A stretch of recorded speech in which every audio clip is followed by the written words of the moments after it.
I was wondering if we're going to see any Orianna and Wukong. One of the earlier tournaments on this patch is EMEA Masters, so kind of looking over there, it seems like these champions are still very, very strong. We saw them towards the end of playoffs start to have a big, big presence in games. But JDG, interesting focus. The Cassiopeia means that they probably are going for first pick Ryze. Also with a Trundle ban, maybe looking for things either like the Jarvan or even the Scion in particular. Okay, yeah, I could definitely see that. I mean, it was banned away earlier on. The Ryze is going to be the pick for Scout. So there's still some mobility out of that mid lane at least. So you have the Ryze. What is ShowMaker's answer into this going to be? I mean, in this year alone, this guy has played almost like 25-ish champions. I haven't liked the Galio response into Ryze, but we've seen it before. I think an interesting one that people can go for. We've seen Morgana. He's also played 2 games of Zillion this year, so I wonder what we'll get from DK. This is going to be that Jarvan that we were talking about.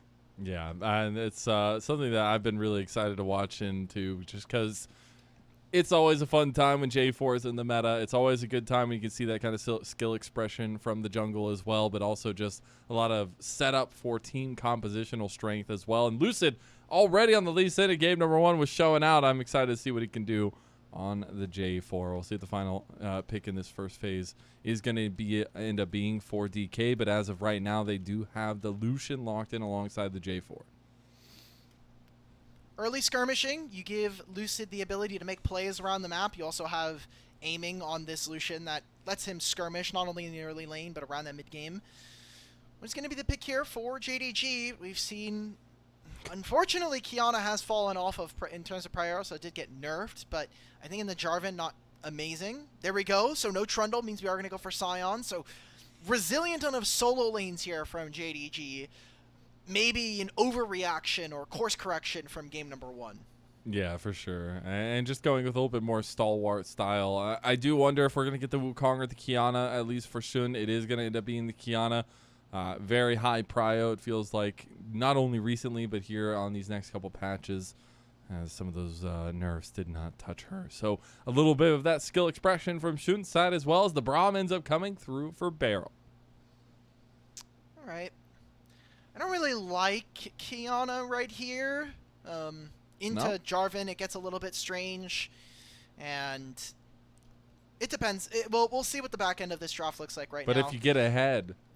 Yeah, we're seeing a really good 2v2 here for DK, so I want to kind of postulate what we could see from JDG. I'm assuming Corki's not going to get through this draft, so what are Peyz and Dro going to play that not only kind of survives the laning phase, but hopefully is going to also be able to deal with the impending Jarvan. And I think the amount of damage that they'll have, because they already have a decent front line with this Scion and this Ryze, and again, that flip side of having Qiyana and Ryze as your duo is really, really strong. Yeah, exactly. I'm very curious at some of these whittling bans we're going to get in the second phase as well. We do get the Jinx ban by DK. Looks like they might as well ban some supports on that other end too. But we do see the Mordekaiser ban to take away from that Scion matchup. So maybe trying to get Xiaoxu somewhere a little bit more promising than he was in that game number 1. Jinx. They're getting rid of Mordekaiser, which I think is a very, very good shout. Haven't actually gotten a Mordekaiser game from Siwoo all year long, so maybe a little bit of a damn good into the Scion there. This is fake. The Galio's gonna be banned. Fake. There's no damage from this team if they have a Galio. I think they should have been okay. It's a free lane for the Ryze. They're very afraid of that combo with a Jarvan and a Galio, but I have yet to see a good time for that champion. So, this is actually an instant win, by the way, if he plays this champion. All right. ShowMaker's going to look to continue being a little bit spicy with the picks. It is going to end up being Malzahar. So let me look down this long list of over like 15 champions that he's played. No Malzahar whatsoever. Let's go. Adding on to the list. I'm going to actually count how many has it been. Yeah, I actually really like this Malzahar champion. Like, there's not a lot of interaction. One thing that might become a little bit difficult here for Dplus KIA is how they get around this Scion, because even with the Malzahar and the percent HP damage, he has to get through multiple rotations, and by that time that it happens, the healing, the shielding, just the raw amount of HP that the Scion is going to have is going to be really difficult to deal with. So I think DK are actually relatively low damage, and I think the only way that they can kind of get around this game right now is they basically have to make a pick onto one person. Get the Jarvan, get the Braum, make sure that they can deal with the backline. Jax does wonderfully into a low-range composition from JDG, so I have questions about how this Malzahar and how much impact he'll actually have, but the rest of this comp from DK is really well-suited to deal with JDG. Yeah, 22nd champion that ShowMaker has played this year. Incredible to see. He's doing his own work on making sure that we use a majority of the champions in the list itself. But I do really like this because it combines some of that single target focus, that kind of pick out potential that we saw a little bit of in that game number 1, but giving them some more sustainable damage. On the other side for JDG, it's a little bit of a weird comp coming together itself. There's a lot of individual pieces or parts that can look really good, especially that bot lane 2v2. That needs to work, though, because a large portion of Lucian Braum is you have to get the Winter's Bites down, you have to get the concussive blows to connect, otherwise the lane isn't all that strong. And a problem for JDG with all of their lanes throughout this year, not just with Jewel, is that I think Peyz hasn't had a good laning partner all season. Like, missing was someone that very frequently was not able to play in the lane or enough to be able to match with Peyz. And then Wink was a player that in his short time made a lot of errors in the lane, and Jewel hasn't been all that amazing. So I need to see something. This is a 2v2 that requires you to be good in this lane. Yeah, exactly. And that's a big task. Maybe after some of those moments in that game number 1, after some of the moments that we've seen over the past little bit, as we see the grasshopper yet again going on JDG's side. Although I loved that you had pointed out that in the middle of the game they showed the grasshopper going over to JDG's side, and that's when JDG started losing. Who knows? DK was losing at the beginning because it was on their side. And hey, just context clues, all right? That's all I'm saying. But we'll see for this game number 2 if JDG can bring us to a 1-1 here with this kind of comp that they have. Again, a lot of power through Shun on this Qiyana. Just looking at some of these runes. Interesting that Peyz has opted for Ultimate Hunter on the Callista. I think that is a very interesting choice. Get a nice little shot of Peyz killing his teammate. It's okay. That's what Callista does. We're getting into game number 2, though. It is JDG versus DK, and it is the Asia Invitational 2025. Wow. Okay. I feel like we have the HDR back. Honestly, ShowMaker last played Malzahar in LCK Spring 2022. Many years ago. Almost a decade, some would say. By the way, we always kind of talk about these two mid laners as being super legendary, but they've only met twice on stage. Yeah. It was at Worlds Finals that we saw between EDG and Damwon, who eventually, obviously, EDG then bringing home the second ever LPL World Championship. But then in 2024, when we saw LNG Scout, it was a 2-0 to get LNG one of the 3-0 seeds going into the bracket stage. So 2-0 in terms of series score, 5-2 going in favor of Scout. Already, ShowMaker making headway here in tonight's games, getting a Game 1 win. Yeah, it's crazy to see this kind of recombination of the two after so many years, after those big moments, right? Like those were two high highs for both guys' complete careers.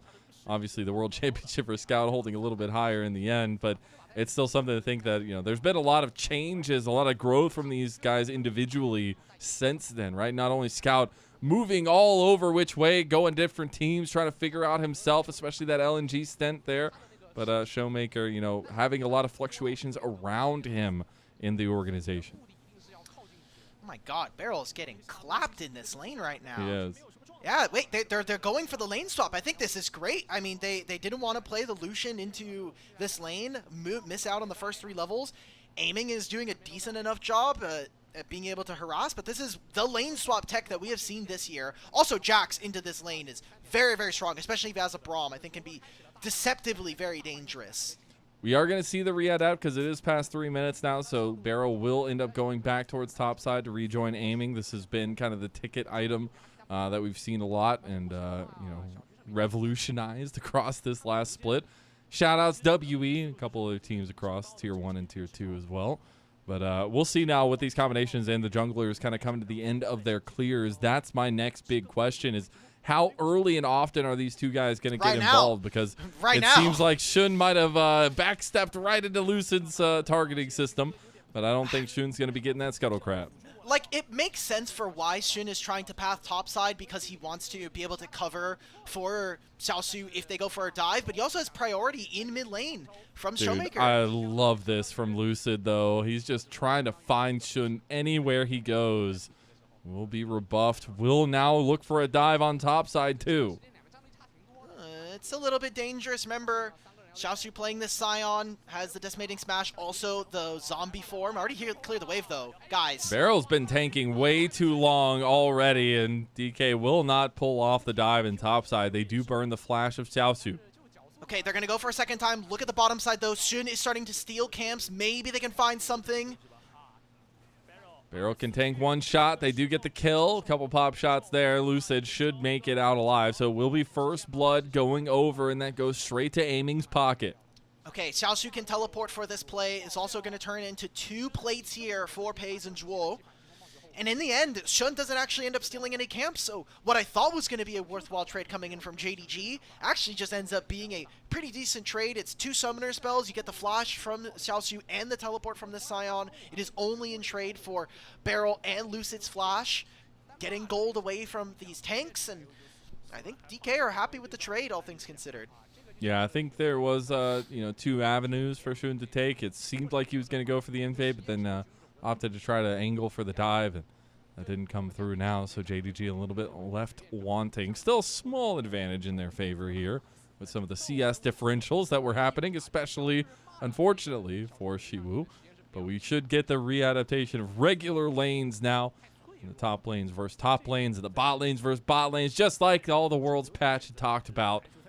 But now we do also have the Dragon up in about 2.5 minutes for the Grubs. Do objectives take center position here in this fight? We're seeing a ping going on the bottom side. Aiming and BeryL seem like they want to be able to go for this. I mean, Aiming does have a full level lead over his opponent.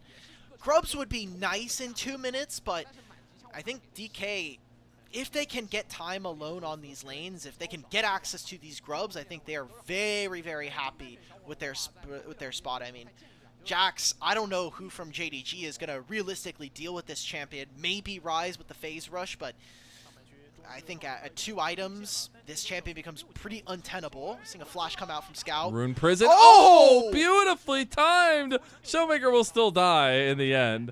Scout was able to get a lot of free firing onto him, but that'll be the price they pay for the Dragon going over to Dplus KIA. Still, that's a huge investment from JDG. That was double summoner spells. Yes, ShowMaker doesn't have flash for the next 4 minutes, but his ultimate will be up in time for this objective that we were talking about, and no camps were stolen. So Lucid, we're getting an update to the scoreboard now.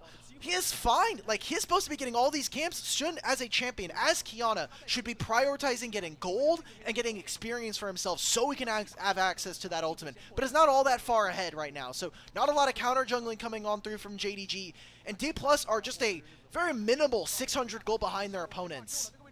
And now they're looking at a combo to Douyu, getting called to the face, aiming. Pulls out the Gats and goes wild. Now Peyz trying to find an angle onto aiming here, getting some of those Ren stacks stacked up here. He does still have the barrier, though, and the flash. Shun had been spotted, still is spotted as well. The TP going to come back as well, get a little bit of presence down in bot side from Douyu. The longer that they can prevent these guys from recalling, the better it is for their spot around these Grubs. Maybe trying to go for a dive on a BeryL. I think he is very tanky, and most is probably just going to be the sums. Oh, nice job, BeryL. Oh, uses the wall, but unfortunately, JDG do find the juggle. And Scout trying to go join his teammates, runs straight into Lucid as he uses the Realm Warp. There's no more CC to stop him, and he will make his exit beautifully. That was almost a silence landing onto Scout. That would have been able to stop him from going on through. make the play. That's a mid-wave being confirmed. It's a trade, though. That was really well played from BeryL. That could have been a lot worse for him. Actually uses the Unbreakable to get Qiyana ultimate. I don't think JDG should be contesting on this objective now. They're going to be down buttons, and this 2v2 isn't working for them either. Like, Zhuo and Peyz, not a meaningful advantage versus the Lucian Braum. And the Lucian Braum is just as deadly as a combo as Peyz and Yes. Zhuo on the Callista Renata. I know they're both tried and true, but still something to kind of think about moving forward as Zhuo doesn't actually get the stop on aiming because of the shield there from the barrier. So really nicely done from aiming with a little bit of micro adjustment. But now we have the grub fight on the other side of the map, and Shun is only half health here. Yeah, no ultimate. They can move their bottom lane up. I mean, right now what they're Probably looking get for from one. JDG is, can Zhuo get level 6? He is recalling, so they're not going to have a timer. There's no ability for them to move on forward. There's no teleport either from Zhuo, as we saw him use it towards the bottom side. You had mentioned, can they get one? I think that'd be probably the best case scenario for them. Oh, the Nether Grass goes instantly onto Scout, and he is surrounded by 4 members of Dplus KIA. Another kill going to aiming. Yep, and now that's just going to be them taking turrets, plates, and also the grubs right now. Everything going right for Dplus KIA, where JDG just seem a little bit too slow on some of these trades. They seem hesitant, if anything. It feels like the play is there, but not really willing to go all in for it, kind of go for the throat. It will be DK getting all 3 grubs, at least right now. At least teed up for 2 of them. The rest of JDG have gotten wise to things here, and will go in. It's going to be a supreme display of talent. He did not get that grub, so it will be 2 grubs. Oh, no, he did. Sorry, it delayed the take there in the end. It will be 2 grubs to DK. So at least JDG get a little bit of slim pickings. All right, JDG fans, guess what? I said the best case scenario is that they get 1 grubs. That happened. There may have been some other things that happened in the interim, but Whoa. you know what? Whoa. Nice. Okay, trying to use the Glacial Fissure as a buffer. A couple of little shots going on. Whoa, he's got to be careful. One more dash, one more auto. The Winter's Bite there. The Fate's Call going to be used. Says, whoa, you need to come back to the Pokeball. You're in some trouble. Well, now, DK, they're going to have priority over mid. You can see right now they've shifted over the 2 mid laners into the bottom side. And while Scout can very quickly kill the minion wave, I think JDG are going to continue to struggle to put themselves in positions to actually get into these fights. We talked about JDG being a shorter range composition. You have a Ryze, you have a Callista, a Qiyana. How are we walking forward into this Dplus KIA composition? It's so hard. They have many ways of being able to stop it, and while BeryL has not been as precise as maybe we wanted to or we expect from a high-level player like himself, I think that this Braum is doing overtime in this game. Yeah. They've landed multiple Winter's Bites onto critical targets, especially Zhuo. Dude's getting paid double and is feeling good. He's going to have all the Christmas presents for his kids. The ShowMaker used the TP to get away from that bot lane play that came through. Dragon is up now, and or at least in 10 seconds or so. I would expect that DK want to try to continue stacking for themselves, but there's a lot of bodies from JDG around that way. You can see that Xiaoxu is not having a good time right now. Yes, he is up 20. He's up 20 versus this Jax, but It doesn't get any easier, my friend. it's going to be tough. We're seeing JDG take control of the bottom side here. It is opening up with a Scuttle going over to Shun, but always have to pay respect versus the Malzahar. They don't have a ton of vision, and at any point, if there's a Malefic Visions or the Nether Grasp, then there's a Jarvan in your lane. Suddenly, there's a Lucian coming out of Fog of War, so you see that JDG, they don't even want to be in this spot. They're going to go ahead and clear towards the top side. Maybe they're looking for a level 9, level 10 power spike coming in from Shun with some more items. Yeah, those first items are going to do a little bit of helping in evening the state of things here. I do really like that Zhuo and Peyz are still playing super confidently. How are we feeling about the Lucian v Callista setup moving forward in the game, though? Both lacking a lot of range. I mean, once Lucian hits his like 2 and 3 items, I think you should be fine here. We're just the 2v2 has been going great, and I mean, yes, we called out that maybe punching through tanks is going to be a problem, but I don't think that JDG have necessarily played out a lot of these fights. We're already seeing BeryL. Wow, an adventurous flash there from Jewel. We already saw that BeryL blocked a supreme display of talent, so yeah, that bears bad omens for this game. All right, Lucid, you just saw them walk all up here. You're going into the dark. This is like a horror story, as he will not find the killer. JDG ended up walking away. Now they're going to try to find BeryL. Use the Fate's call as well. He's going to flash away from it. Still gets hands shook, and he should be ran down. Those Rens are sinking deep, and his soul shall be forfeit to Peyz, who waits through the exhaust just to make sure. Yeah, but look at the timer here, right? Like, when I see this, Mazel, I just get worried because they took a long time to kill him. They also got the... They used an exhaust there for that play. It was a spellbook exhaust, so not all that invested. But because of that, Aiming gets to catch this wave by himself. He's going to catch this next wave up on the wave, and he's going to be able to clear it before the enemy team. We have a minute before the Herald.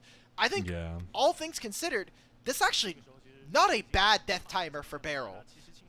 Not at all. I mean, especially with the objective timers and stuff. I mean, he's been incredible. I mean, yes, he has a couple deaths, right? But, like, comparatively to the early parts of that game, number one, I feel like BeryL has been head on a swivel so far. And Lucid still feeling very good with that holdover from that game number one performance. The MVP of game number one on that Lee Sin. So let's look at the map state here a little bit. We are getting a collapse with the Nether Grasp, and you can't get out of that one.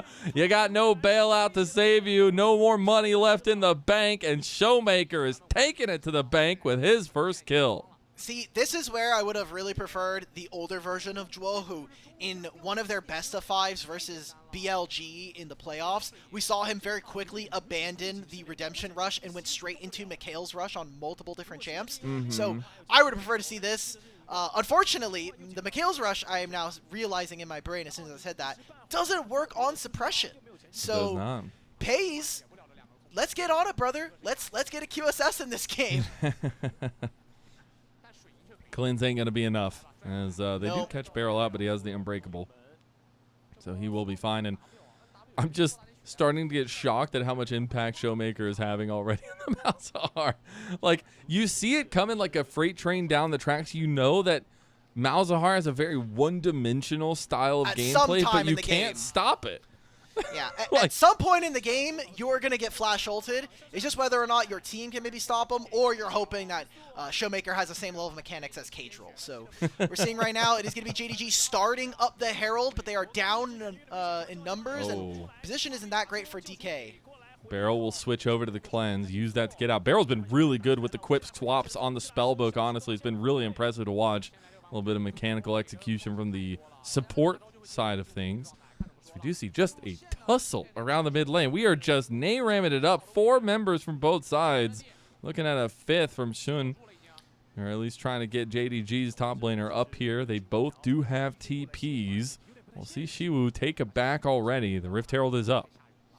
It's better for JDG that they stop this fight because Xiaoxu will be able to join with not only teleport but also still has the ultimate, which is something that Siwoo does not. Grandmasters might use in that last little bit of trading.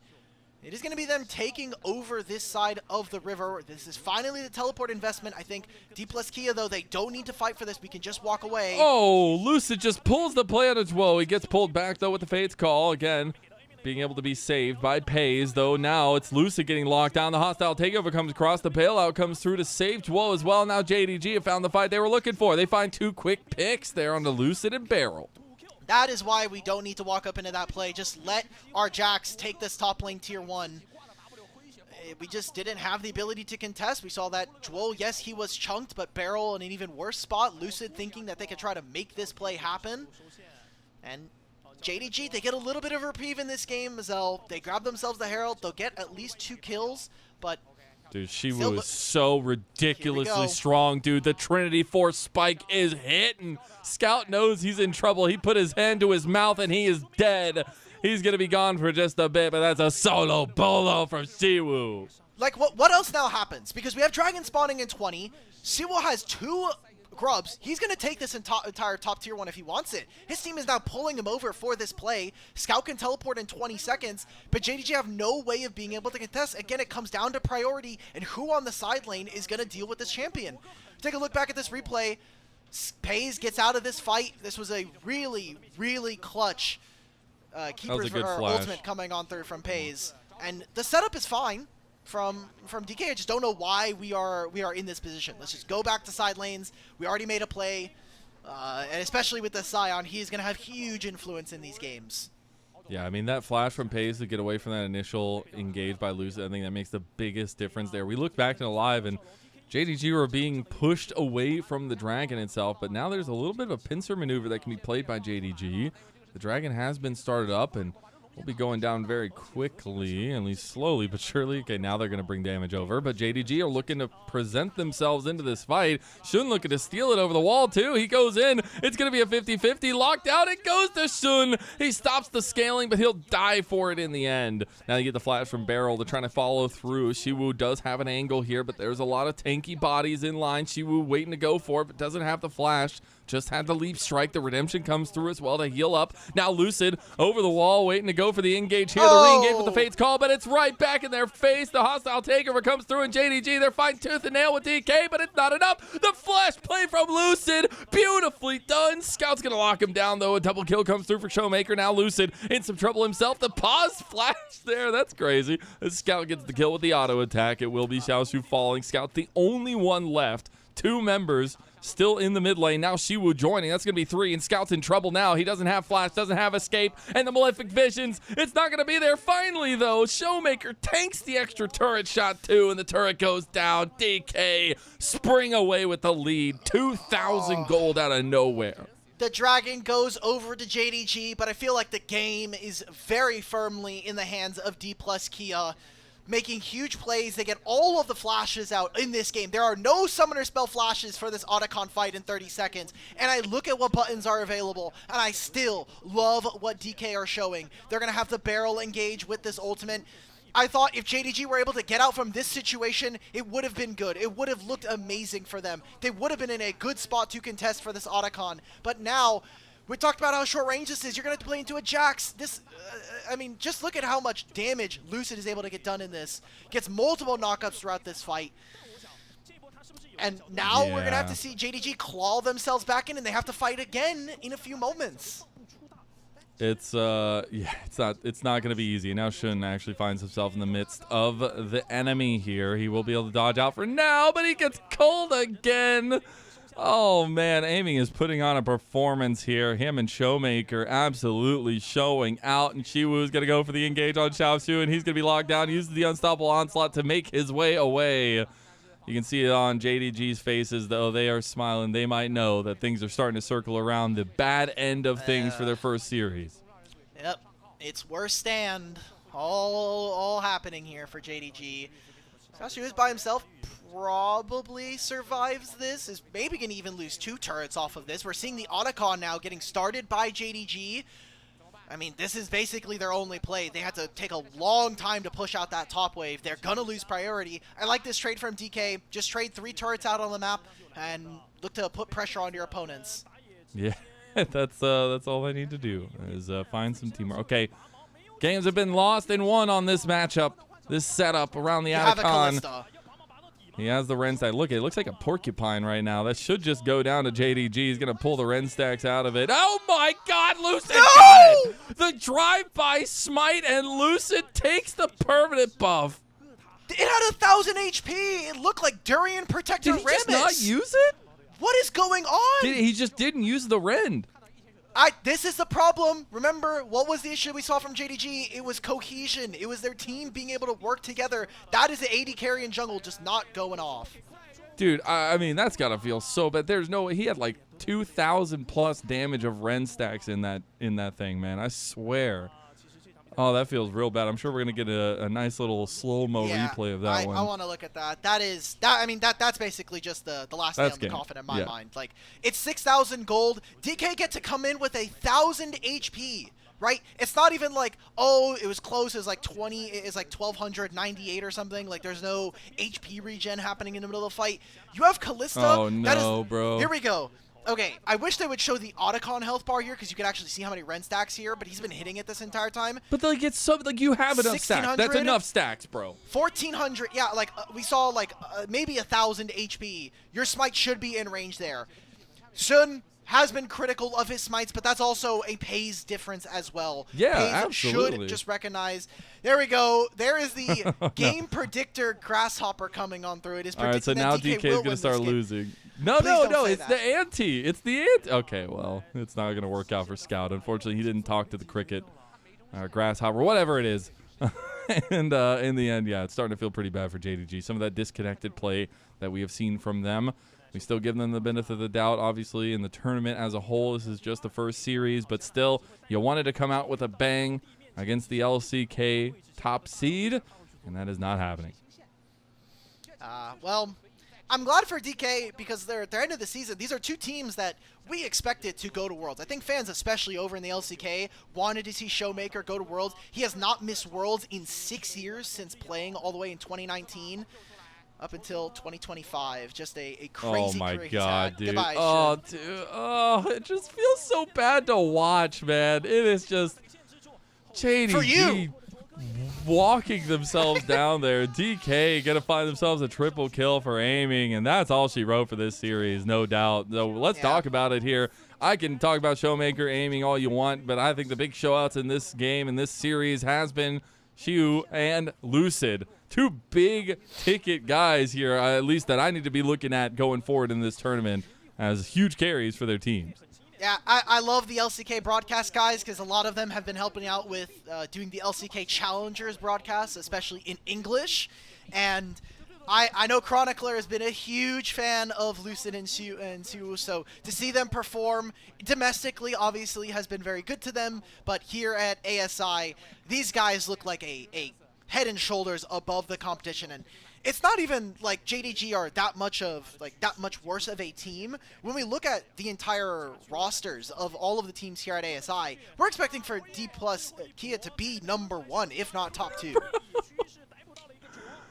Yeah, they should be the favorites as Lucid's going to try to go for a play. Get safe, Xiaoxu. Oh, my God. He comes in over the top rope here. Aiming goes with another kill. And JDG thought they had something. They thought they had just a little smidgen, a little piece of the pie. They got literally nothing out of that, Alk. They were left with not even crumbs. They're just going fast. We're going fast next series, guys. It's fine. Yep, emote on him, Lucid. Emote on him. You had said while Dplus are winning the game. By the way, I just want to point that out. Mazel, you said you were sad. You said it was a sad time to watch if you're a JDG fan. Well, guess what? The Dplus KIA fans, they're eating well here tonight as they go 2-0 versus JDG.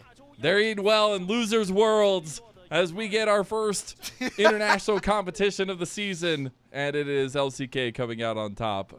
Very dominant 2-0. JDG had us for about 15 minutes in this series, and that was the first 15 minutes of game number 1. And then after that, Asia Invitational, we've had Worst Stan as a name for the tournament. I'm hoping that we get a couple of other really fun titles for this tournament. Yeah, I hope we get a better JDG, TBH. That's just I'm hoping. That feels omega bad as we have nice little ads. Some get your gameplay going. No, but it was a really good showing. And again, you can praise ShowMaker all you want. You can praise some of the bigger names on this Dplus KIA roster, but for me, it has to focus in on some of those newer pieces and some of the performance we saw from them today. I mean, we came into the start of the year. Lucid was a player that in 2024 in their debut actually had a little bit of issues being able to gel with the team. That was when they had Kingen and ShowMaker, and it just didn't seem like he was confident enough in his play. We had glimpses of really cool play from Lucid, but this 2025 year, I think he's really stepped into his own, found his voice on this team, and has become a big point of why maybe Lucid might be one of the most exciting prospects coming into next year. And for Siwoo, while some of this year hasn't been great for him, I think we have seen why he is such a hyped up player and why DK as a organization, their challengers team has been so dominant in years past. That's the craziest point. You look at the back end and you see a lot of dominance rising through that tier 2 as well. I'm not giving an excuse for JDG. I'm not doing that whatsoever because they could just be bad. But we also have to make everybody remember that this is worst stand, if you will. I like that one. I'll keep that one. This is a situation where the players are not playing for the ultimate goal of Worlds. They are coming off the heartbreaking defeat of not making it to the international stage at that way, but coming into a tournament that maybe doesn't have as many scrims, maybe doesn't have as much preparation. And I feel like that was a lot on display today, at least for one side of things for JDG. But we'll see what Yeah. other teams are looking like moving forward, as we do have all these best of threes coming over the next 5 days.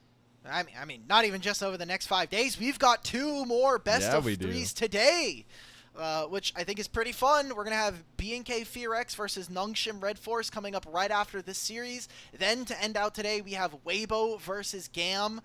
That's I'm going to be hoping. fun. Really? You think so? I think so, yeah. I'm actually really excited about the jungle matchup. I think the jungle matchup's going to be a lot of fun to watch.